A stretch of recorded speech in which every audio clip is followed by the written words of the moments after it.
Assalamu alaikum wa rahmatullahi wa barakatuh. Alhamdulillahi rabbil alamin wa salatu wa salamu ala Muhammadin wa ala alihi wa ashabihi ajma'in. Amma ba'd. قال الله تعالى في القرآن المجيد أستعيذ بالله يا أيها الذين آمنوا كتب عليكم الصيام كما كتب على الذين من قبلكم لعلكم تتقون صدق الله العظيم. Allah subhanahu wa ta'ala qasiyatda Qur'on Karimda Baqara surasida oraza jayla bulay deb bayondaydi.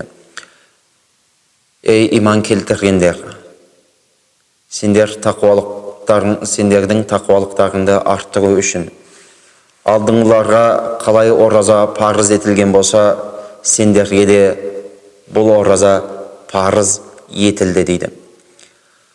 Allah elçisi Peygamberimiz sallallahu aleyhi ve sellem'nin hadisinde keledi. Ramazan ayında kimde-kim шынайы ниетпен, тақуалықпен, Алладан сол жасап атқан ғибадатына сауабынан үміт етіп, ауыз бекіткен болса, Алла Тағала оның өткен күнәләрінің баршасын кешіреді деп сүйіншілейді. Қасиетті Рамазан айында орамызамызды шынайы түрде құлшылықпен, изгілікпен, аса үлкен жауапкершілікпен өткізуіміз әрбір мұсылман баласына ләзім болып табылады.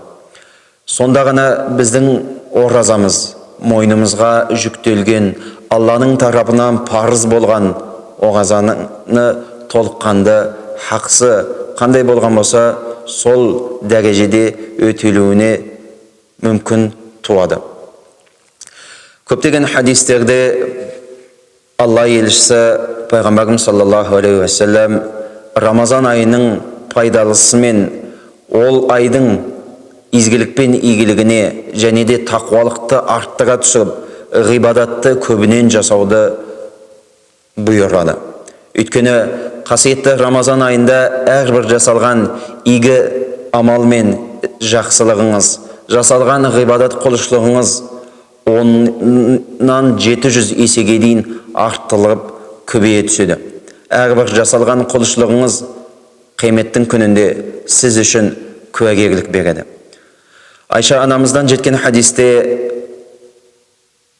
ол кісінің баянысымен Алла елшісі Пайғамбарымыз саллаллаху алейхи ва саллям қасиетті Рамазан айында құлшылығын көбейте түседі.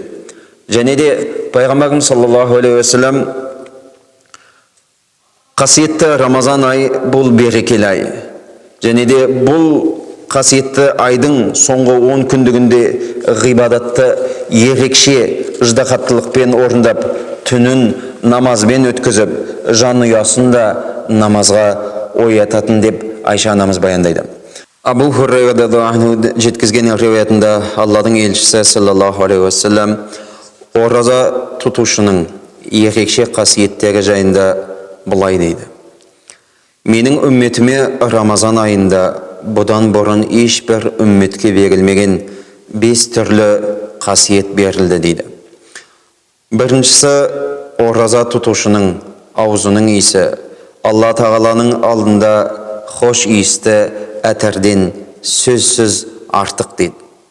Екіншісі, ауыздарын ашқанша періштелер олар үшін Алладан истиғфар етіп, кешірім тілеумен күнін өткізеді.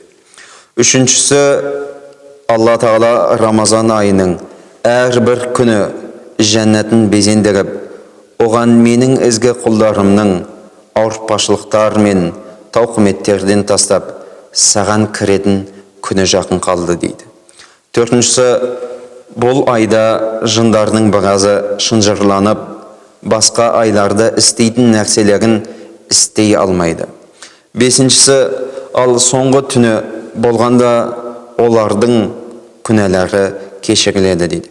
Демек, Рамазан айының мақсаты да және де бүкіл бар тапқан жинағаны да 30 күннен кейін сыйақысы болмақ.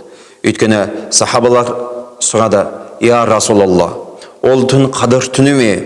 деп сұрағанда Алла елшісі саллаллаху алейхи ва саллям: «Жоқ, жұмысшы да ісін толық бітірген соң өзінің сыйын алмаушы еді» дейді. Сол сияқты Рамазан айы толыққанды басынан аяғына дейін үзбей ұстап өту шыдамдылықпен, тақуалықпен, Аллаға бойсұнған күйде Алланың тыйған дүниесінен тыйылып, және де Аллаға жақындау үшін, Алланың разылығын алу үшін барынша тырысып ұмтылу қажет. Рамазан айы ізгі амалдарының маусымы. Бұл айда орындалатын ораза парызын аса жауапкершілікпен, тақуалықпен ұстауымыз баршамызға ләзім. Сонда ғана мойнымыздағы міндетіміз адал атқарылып, Алланың разылығына жеткен болармыз. Тек қана Рамазан айында ішіп жеуден ғана тыйылу ғана міндет емес. Бәлкім хадисте келеді, қаншама ораза тұтушылар бар, бірақ олардың бар тапқаны тек қана шөл ғана дейді.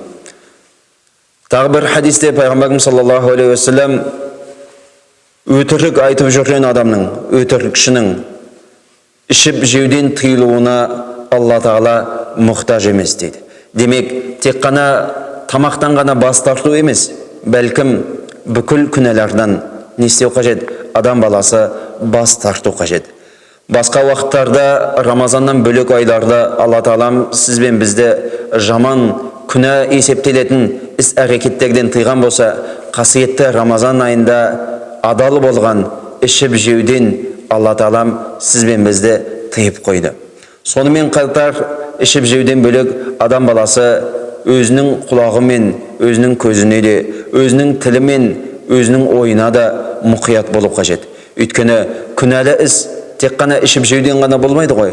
Бәлкім ғайбат, біреудің артынан сөз сөйлеуден, өсектеуден, яки болмаса біреудің артынан жала жабудан да болып қалады.